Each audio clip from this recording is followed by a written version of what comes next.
can't the Knicks win? When this is your box score, that's why. With the Knicks losing last night to the Hawks, despite the fact that DeAndre Hunter didn't play, and neither did Bogdanovich, and Trae Young had a good game, but not like a crazy game that he has sometimes, and yet the Knicks still lost. And the Knicks, by the way, I think they shot 22 for 47 from three. So offensively, they were making shots. So why didn't they win? The Knicks played 8 people, but in my opinion, they really only played 6. To be fair, it is not all Tibbs' fault. They have a bunch of injuries, so we get that. Like, they don't have their full roster. Mitchell Robinson is out, and he's a huge piece. Precious Achiuwa is also out. So they are definitely missing some players.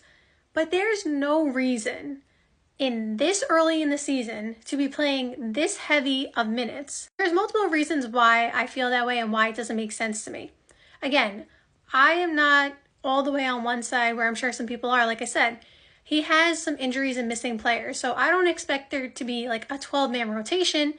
And I don't expect Brunson, for example, to play sub 30 minutes. But here's the box score against the Rockets as well.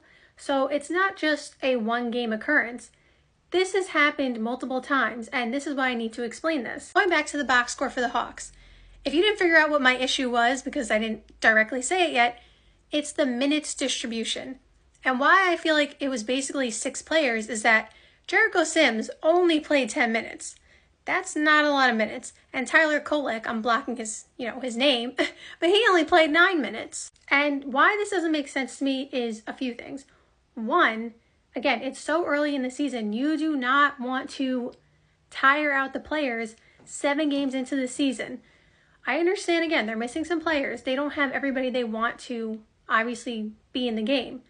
But there's no reason you can't put in other players on the bench, at least for a few minutes, to give some of the starters a break. You may be saying, well, again, they're missing some players, so they don't have anybody who they can trust to come off the bench and give some quality minutes.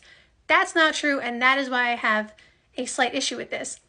Ariel Hukporti, I hope I pronounced his name right. If I didn't, I'm so sorry. He is a rookie.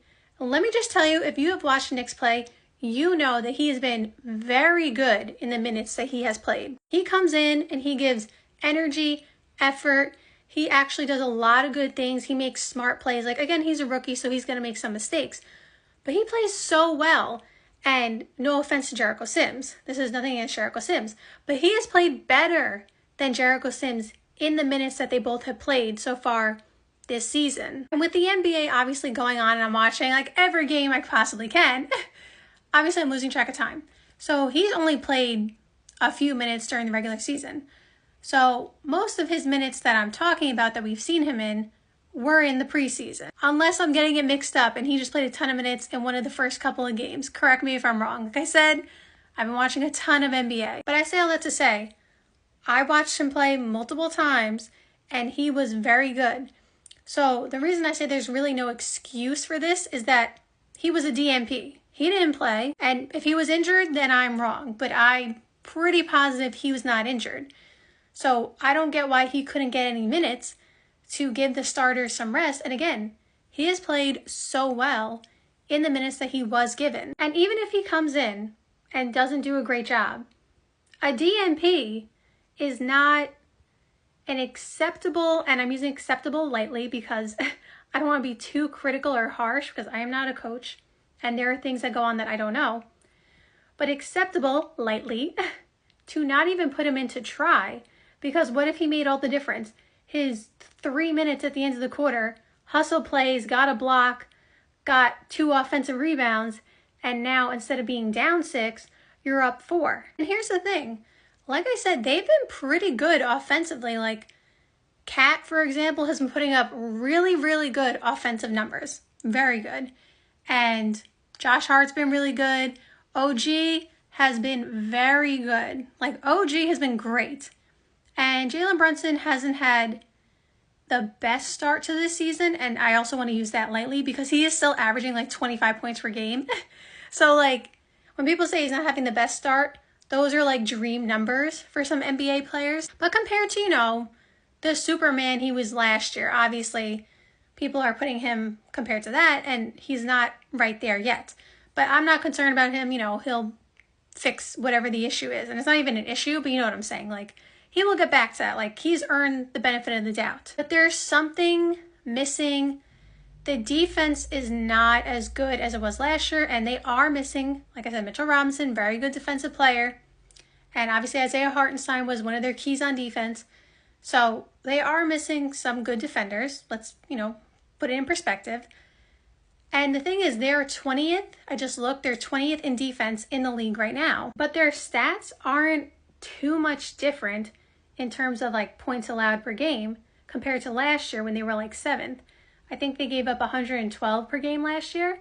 And this year it's at like 115. It's early on, so, at the end of the season, the numbers will be more, diverse. But right now, their numbers aren't too far off. So, like, eye test-wise, their defense does not look very good. But, like, numbers-wise, it's not much different. I think there's way too much iso ball going on. That's my opinion. That is something that you definitely need in the playoffs. And that's part of what makes Jalen Brunson so special. Is that one-on-one, he will get you a bucket. He will make it because he's clutch. And he just knows how to, like, he's just so crafty. So, like, that is very important. And I'm not saying don't play iso ball. And every team has their identity. I said this when I was talking about the Cavs the other day. But one of the things that I feel like they need to do is just, like, move around more, pass the ball more. Like, I feel like there's just too much iso ball going on. Like, sometimes their plays are kind of predictable. And I'm really trying not to be so critical because I feel like I'm being very critical of the Knicks right now. And I've been very high on the Knicks because I felt like they were building something really nice. And I still like, all their players. I love the pickup of Mikal Bridges. I wasn't the biggest fan of the Cat pickup.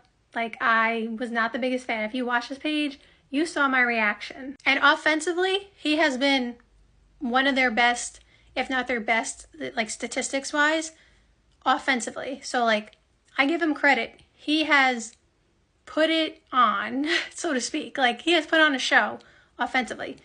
Defensively, we already know Cat's not the best defender, but he's definitely trying. At least sometimes. I've definitely seen him try more than some other times in the past in Minnesota, so I will give him credit for that. But I feel like the lack of just giving more players minutes, and again, I'm not a coach. I don't know what goes on behind the scenes, and there's 3 sides to every story, right? And some of these guys, like I said, may come in and they may not be great, but you have to take a chance. There's always that 1, 2, 3 sparks off the bench that just came out of nowhere, so to speak. And again, I understand maybe for like someone like Jacob Toppin, who really hasn't played in the NBA at all, why they would be like concerned to put him in, right? And Ariel Hukporti, to be fair, has probably played less technically than Jacob Toppin because he's a rookie, right? But we saw what he did in the minutes that he did play, and it wasn't just like, oh, it's because he's playing in garbage time. Like, he was playing like quality minutes against quality players and putting up quality defense and offense, right? So I just don't understand, for example, not giving him a chance when you see that the team is struggling and they clearly need a break. Because realistically, playing 40 plus minutes per game for the whole season is not ideal and it's not realistic. And it's not something you really want to put like someone like OG, who is injury prone, in a position. And again, I'm not blaming it all on Tibbs because they are missing some players, and that's fair. And the trade did take away some of their depth. But some of it is on him, and I feel like he needs to switch it up and just try playing some of the bench players more because right now it's just not working.